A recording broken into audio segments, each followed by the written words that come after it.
Hello, I'm Deacon William Howard. Welcome you to Love Gospel Assembly's Nuggets of Hope. Today I'll be speaking to you about Nathan the prophet, and what I believe he stands for in the life of a Christian man or a life of a person or a leader in general. It's found in 2 Samuel 12, 1-9.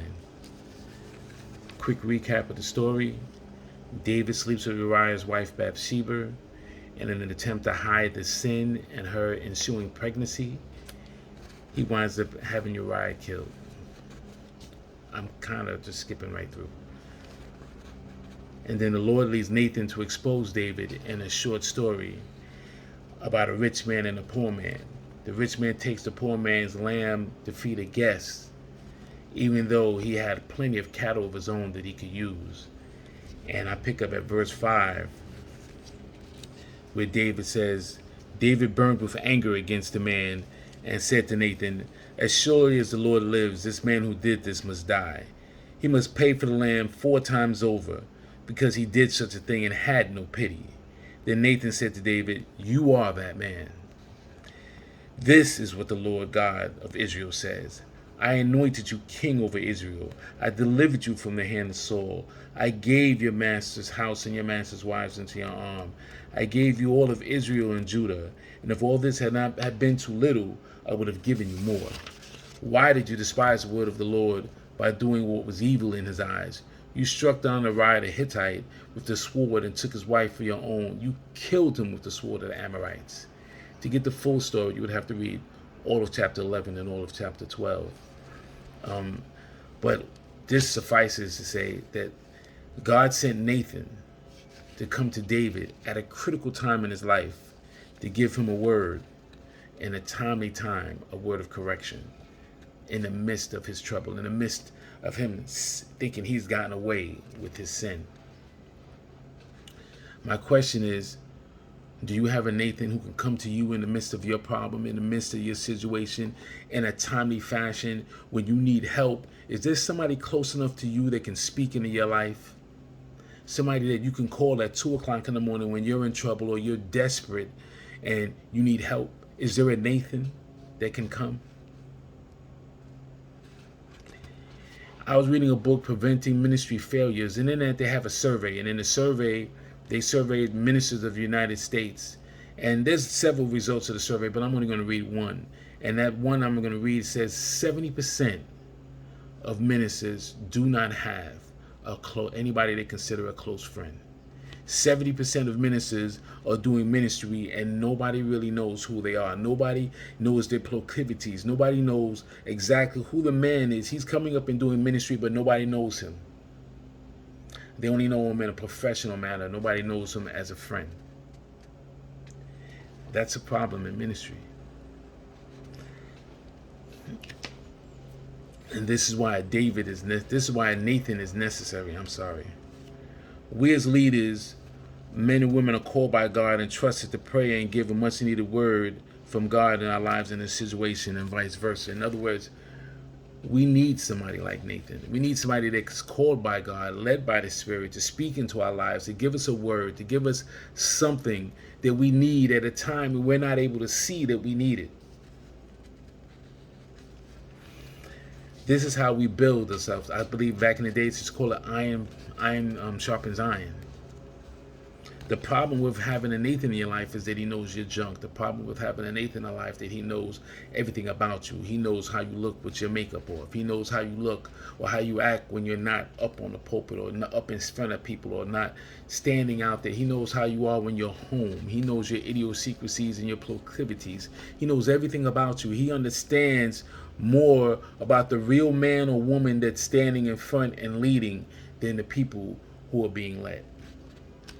The benefit of a Nathan is that despite all that he knows about you, he's still willing to stand with you and give you a thus saith the Lord in a timely fashion. He's willing to still speak into your life. He's still willing to continue to stand there and help you lead by helping you stay the course. And if you read the rest of 2 Samuel and you read the rest of 1 and 2 Kings and 1 and 2 Chronicles, you see that Nathan stayed with David. Nathan didn't just give him a word in a time of a problem and then walk away to go somewhere else. Nathan stayed with David, giving David a word, giving David a word of protection, a word of correction, a word of direction, a word of confirmation. In the midst of all that David was going through, he could rely on Nathan to speak to him and give him a word in a timely fashion when he needed it. And we all need that in our lives. We need somebody that's willing to stand with us, and do this with us. We were never created, and God never created us to do this alone.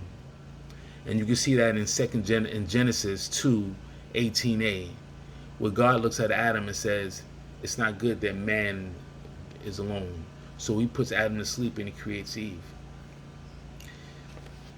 I'm going to piggyback off of that and say that it's not good that leaders, ministers, pastors, elders, deacons, mothers, fathers, I don't believe it's good for anybody to do anything alone, in a vacuum, all by yourself, and that you make all the decisions. There's nobody that can help you or question you or look at you. There's nobody that knows you, and you're standing here doing this thing on your own. I believe when I grew up, they said it takes a village to raise a child. It takes a village for us to make it.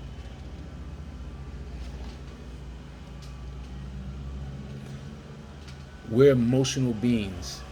And as we continue to live this world, we continue to walk this walk, we're going to make mistakes. As we continue to fight this flesh and to fight the sin of society, we're going to make mistakes. We have too many things pulling on us not to be perfect, to be perfect. We have too many things calling us so that we can't be perfect. And we were never intended to be perfect. The truth is, we're not perfect. But God called us. God still chose us. And society wants us to be a long ranger. Society wants us to be this guy in a mask who runs in, "Hi, Hope Silver," and he saves the day and then rides off. And we look out and go, who is that masked man? Society wants us to be this leader that's standing at the head, giving directions and pointing the way and inspiring, but nobody knows who you are. There's nobody who knows you when you walk out and go into the back room. Nobody knows who you are when you go home. Your family doesn't even know who you are. And that's not good. That is not how we were called. That's not what is role modeled in the Bible, all through the Bible. Even when when Jesus called his disciples, you see that they were in a context of community. There was a context of relation. Our God works in relation. You see it in the story of Ruth. You see it in the story of Naomi. You see it in the story of Meshach, Shadrach, and Abednego. You see it all throughout the Bible. You see the story of Paul. No matter what he went through, he was writing letters to try to help and bless the church, bless the community, bless the relationships that he had. There's nothing in the Bible that says we should do it by ourselves. Yes, we're to be led by the Spirit. Yes, God lives within us now. Yes,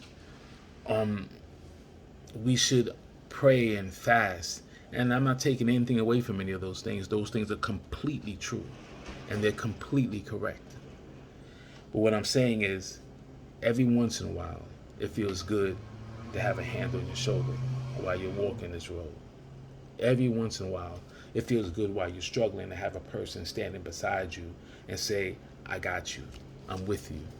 You're going to make it. And give me a word of thus saith the Lord.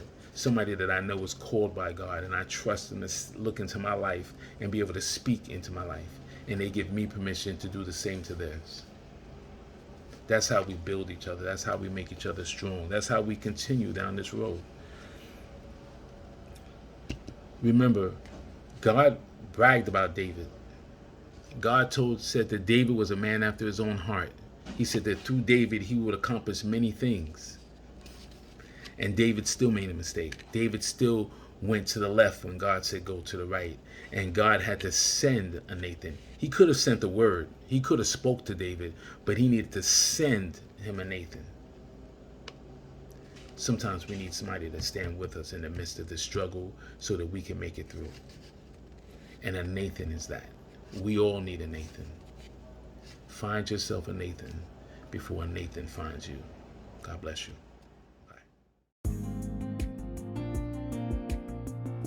Thank you for joining us in this week's Nuggets of Hope. We hope you continue to join us, and we hope that you are blessed by each teaching. You can join us on Instagram, Facebook, or YouTube. God bless you.